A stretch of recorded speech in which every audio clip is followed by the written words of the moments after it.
Dikatakan dengan percepatan teknologi seperti saat ini, hingga tahun 2030, sekitar 2 miliar pegawai di seluruh dunia akan kehilangan pekerjaan. Sebuah kenyataan yang akan terjadi di dunia Departemen Pemerintahan Pusat, Pegawai Negeri Pemerintahan Pusat dan Daerah, Pegawai BUMN akan menghadapi semua pernyataan atau kenyataan itu dalam 10 tahun ke depan. Alias 50% pekerjaan Anda akan musnah. Bukan berarti Anda, para mantan pegawai PNS, pegawai BUMN akan jadi miskin, tidak berpenghasilan.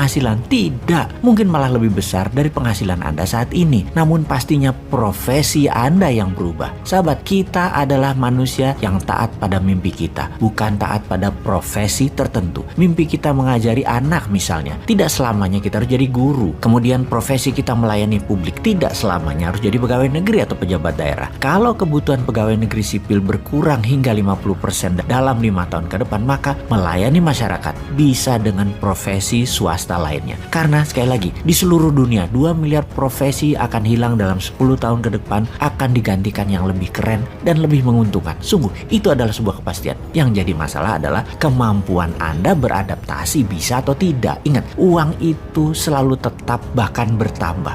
Jika orang kaya miskin itu ternyata semakin jauh jaraknya, bukan karena uang beredarnya sedikit, namun pindah cara mendapatkan uangnya, pindah pasarnya, dan beberapa orang pandai memanfaatkan peluang tersebut hingga dia menjadi lebih kaya, dan yang lain tidak bisa melihat peluang tersebut sehingga menjadi lebih miskin. Itulah kesannya orang kaya dan jurang orang miskin semakin jauh jaraknya, tapi tidak karena uang beredar sedikit sekali lagi, tapi karena cara mendapatkan uangnya berbeda dan orang kaya tersebut berhasil tahu cara mendapatkannya. Saat ini orang yang kaya itu banyak, dan mereka yang kaya atau yang sukses itu adalah mereka yang adaptif terhadap perubahan kehidupan, menemukan solusi bisnis dari disrupsi milenial, disrupsi zilenial, disrupsi digital, dan disrupsi pandemi. Pasar itu sungguh selalu bergeser, cara menangkapnya juga bergeser. Kemampuan geser dan tangkap peluang itulah dinamika usaha dan cara menjalankan kehidupan saat ini. Jadi kembali ke fokus tentang perubahan dari profesi pegawai negeri di zaman New Mind. Kita akan sederhanakan dan kita akan digitalkan dunia pelayanan publik hingga departemen-departemen kementerian tinggal separuh karena digabung-gabungkan departemen tersebut. Kemudian BUMN tinggal 10%, di mana yang 90% di merger, diakuisisi sesama BUMN dan ditutup. Pegawainya diberikan golden shake hand. Lalu pegawai negeri pemerintah pusat dan daerah juga tinggal 50%. Dan sekali lagi, semuanya diberikan golden shake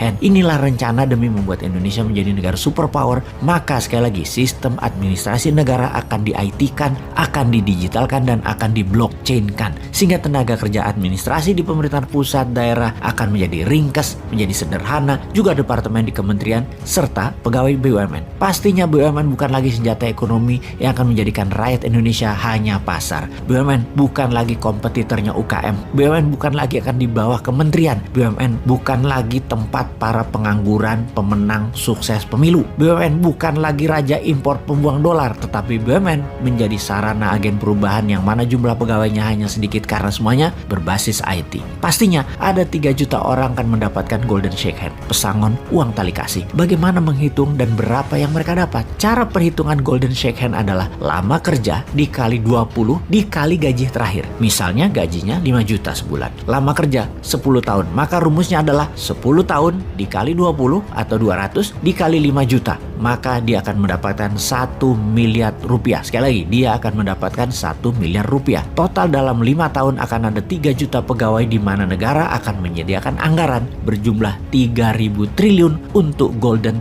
shake hand. Apa efeknya? Bayangkan, 50% uang tadi pasti akan masuk dunia usaha, masuk ke dunia UKM. Pasti ekonomi perputarannya akan naik triple transaksinya, triple nilai pasarnya. Alasan teknik lain, karena saat ini uang beredar hanya 45% dari PDB alias hanya 6.600 triliun, maka jika ditambah uang hasil golden shake hand masuk beredar ke masyarakat, maka ekonomi akan tumbuh cepat. Jadi, sebagai informasi tambahan sahabat, negara Singapura, Jepang, uang beredarnya 120% dari PDB. Indonesia, kalau 55% ditambah diedarkan dari yang 45% yang sekarang alias 100% uang beredar sama dengan PDB, maka akan ada tambahan 8.000 triliun uang baru beredar, di mana yang 3.000 triliun adalah untuk golden shake hand.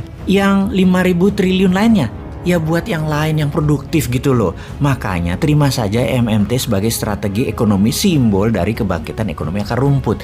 Printing money masih terbuka luas berbasis PDB. Nanti cetak uang berikutnya baru berbasis sumber daya alam atau sovereign wealth fund. Itu juga sudah ada grand plan-nya. Sabar satu-satu ya.